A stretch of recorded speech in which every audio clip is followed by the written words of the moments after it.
All right, what's up, guys? Our last installment of our Survivors of the Holocaust, the true stories of six extraordinary children. Um, we're at the last one. The last one we read, uh, Suzanne's story, was definitely crazy to think about for me. Again, normal kind of life, going to school. The next thing you know, stuff starts changing. Stuff starts getting shut down. Stuff starts saying you can't go outside, you can't do anything. And then next thing you know, soldiers come, ripped away from her. Luckily, her neighbor saved her. But still hiding under a table for 2 weeks, going out on her own as a little kid and living in some big giant like empty part of the country all by herself with no electricity, no water, no nothing. Um, Crazy. Yeah, the biggest part to me was the her not knowing the war was over for like 2 years and was continuing to stay out there because they had no way of knowing that the war was over. Sorry, I need to plug my computer in because I'm already at 8%. So give me 1 second.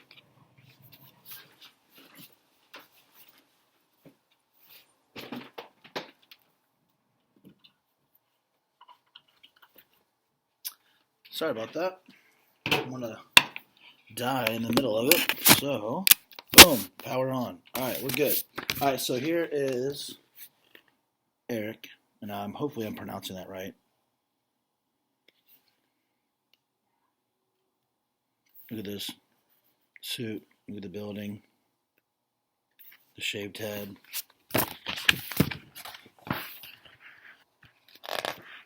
Here's the first couple pages. Just so I can show it to you to read.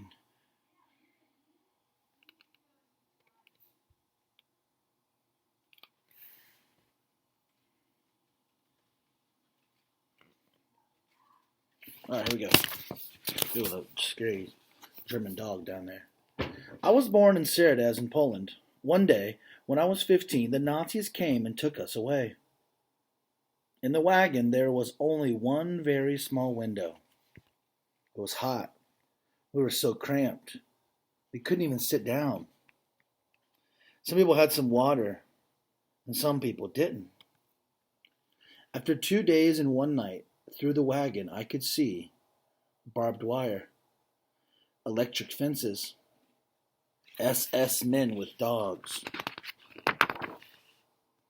We had arrived in Auschwitz. Is this the video that we watched, guys? That's where he's going, the death camp.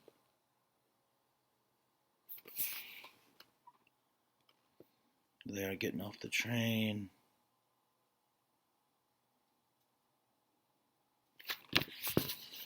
The SS men said, men on one side, women and children on the other side.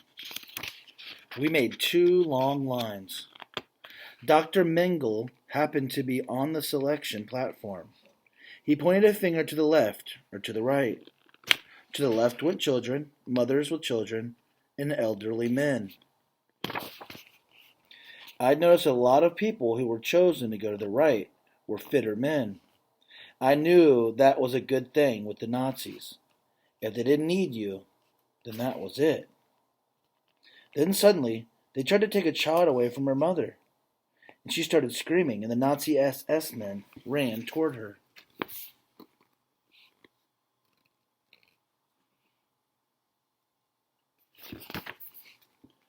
As they ran there, I decided to go over to the right. I was very lucky. All the people that went to the left-hand side went to the gas chamber. They gassed them and then burned their bodies. So just because he took that risk, on the other line, he ran over to the other line, and we had a moment, saved his life. We walked into a place called the sauna, a brick building. We were told to leave all of our clothing on the floor. I had 6 photographs of my family. They were taken away, and that was the last time I've ever had a photograph of my family.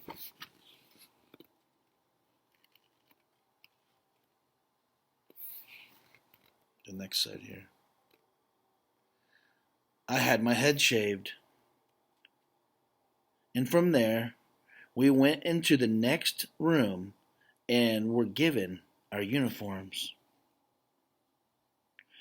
Striped suits, Mine was big on me. So I pulled it up. They didn't give us any baths or showers. We soon started having problems with lice. Lice walked all over us. Itchy, yes, very itchy. They live on your skin. We were 1,000 men in a barrack. So all these bugs and lice and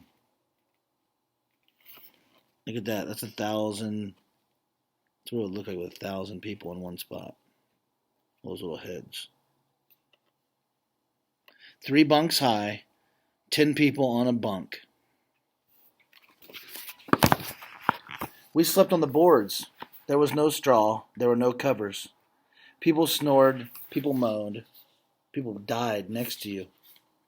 At 5:30 in the morning, they woke us up and they allowed us to go to the washroom. In the washroom, there were about 5 buckets of water. So what, 5 buckets for 1,000 people?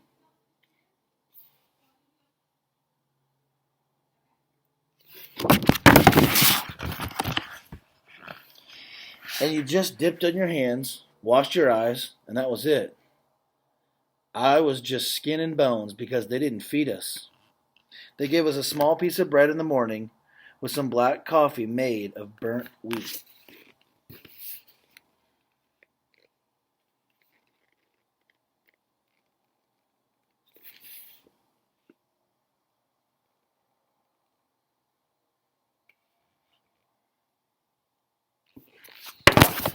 At lunchtime, we got some watery soup with a few leaves swimming in it, and that was it.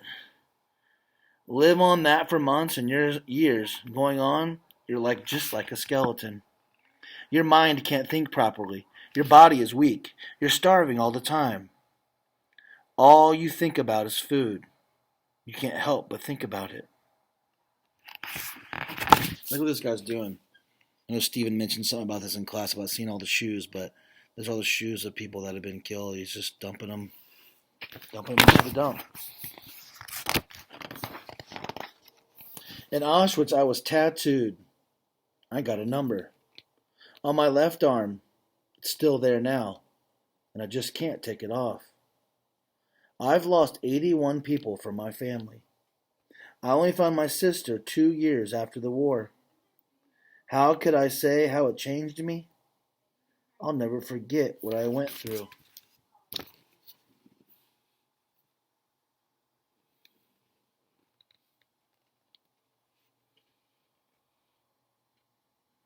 I suffered so much. It was the most horrific thing any human being could ever see. The world should never see that again. Man, that's his ending. It says at the bottom, Arek survived several ghettos and concentration camps between the ages of 11 and 16. Guys, he's like your guys' age almost. And only 40 people from Arek's hometown survived the war. So everywhere, all the Jews that were taken from Poland, or all the Polish people that were taken, only 40 of them lived out of the whole entire city. So here's Arek right here, his picture, real life Arek. It says many years passed after Arek could talk fully about his experiences of the war. He subsequently wrote a book about what happened. Today he gives talks and shows groups around Auschwitz. He has been given an award by Queen Elizabeth for his work. So there it is, guys. 6 true stories of 6 survivors of the Holocaust. Now, there was a lot more survivors, but there was a lot more, almost 6 million people that died during this time. So again, like he said, this world should never experience it again, and that's why we learn about it. That's why we talk about it, is because we can't let this happen again. All right, guys. I'll see you next time.